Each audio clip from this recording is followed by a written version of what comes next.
રાજકોટ શહેરના કોઠારિયા main road પર સાગર society શેરી નંબર 4 માં રહેતા અને ઇમિટેશનનું કામ કરતા ઇમરાન યુનુસભાઈ ધાનાણી નામના યુવાને ભક્તિનગર પોલીસ સ્ટેશનમાં નોંધાવેલી ફરિયાદમાં આરોપી તરીકે તિલકનગર વેસ્ટ દિલ્હીમાં રહેતી બાર ડાન્સર ખુશ્બુ સતીશ કુમારનું નામ આપ્યું છે। યુવાને ફરિયાદમાં જણાવ્યું હતું કે રાજકોટના અલગ અલગ વેપારીઓ પાસેથી ઇમિટેશનને લગતો હોલસેલમાં માલ સામાન લઈને મુંબઈમાં અલગ અલગ વિસ્તારોમાં વેપારીઓને આ માલ સામાન વેચે છે।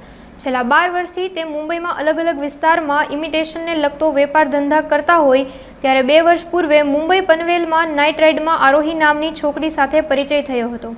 ઇમરાન અને આરોહી સાથે છો તેવા મારી પાસે ફોટો અને વિડીયોઝ છે તેવું કહીને યુવાનને બ્લેકમેલ કરી આરોપી ખુશ્બુએ તેની પાસેથી 95,500 મેળવી લીધા હતા। પોલીસે મહિલા આરોપી ખુશ્બુને દબોચી લીધી હતી। હું જેબી ગઢવી એસીપી ટ્રાફિક હાલ એસીપી પૂર્વ અને ઉત્તરના ચાર્જમાં છું। ભક્તિનગર પોલીસ સ્ટેશનમાં એવો બનાવ બનેલ છે કે ઇમરાન યુનુસભાઈ ધાનાણી કરીને રાજકોટના ઇમિટેશનના હોલસેલ વેપારી છે। એ જથ્થાબંધ વેપાર અર્થે અવારનવાર મુંબઈ જતા હોય। એક વખત એ મુંબઈમાં ગયેલા, ત્યાં પનવેલ નાઇટ રાઇડર નામની જે ક્લબ છે ત્યાં ગયેલા અને એમાં આરોહી નામની એક બાલગર્લ સાથે એને પરિચય થયો। તો આરોહીની સાથે એને મિત્રતા વધી એટલે ફરવા અવારનવાર જતા હતા। એની બહેનપણી, આરોહીની બહેનપણી એક ખુશ્બુ કરીને હતી, એ પણ પછી એક વખત ત્યાં આવી હતી અને બધા સાથે ફરવા જતા હતા। આ આરોહી અને ખુશ્બુ એ અહીંયા રાજકોટ પણ આવેલા અને રાજકોટમાં અહીંયા જામનગર રોડ ઉપર એક હોટલમાં પણ એ લોકો ગયેલા। આ બાબતના જે ફોટા છે એ આરોહી સાથે આવેલી ખુશ્બુએ છે એ ફોટા અને વિડીયોઝ એ બધા પાડી લીધેલા હતા। થોડાક દિવસ પછી ભાઈ ફરિયાદી ઇમરાનભાઈ છે એની ઉપર એવો ફોન આવે છે કે ભાઈ તમારા મેં ફોટા અને વિડીયા ખુશ્બુનો ફોન આવે છે કે મેં પાડી લીધેલા છે અને તમે ડિલીટ કરવા હોય તો 4500 રૂપિયા મોકલો। એમ કરી ધીમે ધીમે એને 95,500 રૂપિયા છે એ આ ફરિયાદી પાસેથી પડાવી લીધા।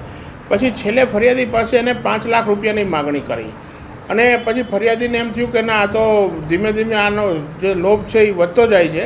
તો એને ના પાડતા એના જે શાળા સલમાનભાઈ છે તો એ સલમાનભાઈને એને વિડીયો અને જે ફોટા છે એ મોકલી આપ્યા અને એને કીધું કે ભાઈ તમારા બેનને એટલે કે આ ફરિયાદીની પત્નીને છે એ આ ફોટાને બધું બતાવજો।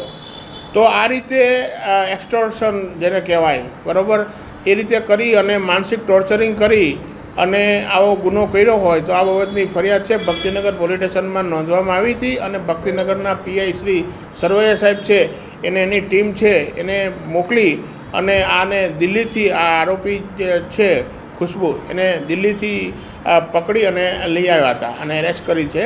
હાલ ગઈકાલે એમની પાસે 24 કલાકના રિમાન્ડ લેવામાં આવ્યા હતા કે આમાં બીજા કોઈ અન્ય આરોપીનો રોલ છે કે કેમ અને એના ખાતામાં અન્ય બીજા કંઈ ટ્રાન્ઝેક્શન કોઈ મોટી રકમના થયા છે કે નહીં વગેરે બાબતની તપાસ કરવા અને આજે રોજ રિમાન્ડ પૂરા થતાં એને કોર્ટ હવાલે કરવામાં આવનાર। આ એમનો એક વિડીયો બતાવ્યો હતો જ્યારે આની સાથે વાત કરતા ત્યારે એમાં ક્રાઇમ બ્રાન્ચ લખેલું બોર્ડ આવતું હતું ખાલી કે ક્રાઇમ બ્રાન્ચ। એ કદાચ જે ફરિયાદી છે એને ધમકાવવા માટે અથવા એને થોડુંક વધુ ગંભીરતા લાગે એના માટે હોઈ શકે। હવે આ તો એવું છે કે બને ત્યાં સુધી આવી બધી વસ્તુથી દૂર રહેવું જોઈએ અને નિશંક રીતે આવું કાંઈ બનાવ બને તો 100% સાયબર જે આપણી હવે ઓફિસ છે તો એ સાયબર ઓફિસનો 1930 નંબરે આપેલો છે તો એનો કોન્ટેક્ટ કરવો જોઈએ અને એની સહાય મેળવવી જોઈએ। આરોપીની આગળ જ્યારે પૈસા માગવામાં આવે ત્યારે તો સ્વાભાવિક છે ખ્યાલ આવી જ જાય ને। આરોપીની આ કેસની તપાસ છે આ પીઆઈ શ્રી મારી બાજુમાં બેઠેલા છે વસાવા સાહેબ કરી રહ્યા છે, એટલે એવું બને પણ ખરા કે ખબર હોય અને ન પણ બને। એનો રોલ કેટલો છે એ તો હવે તકો અમલદાર એને પછી જ બતાવી શકે।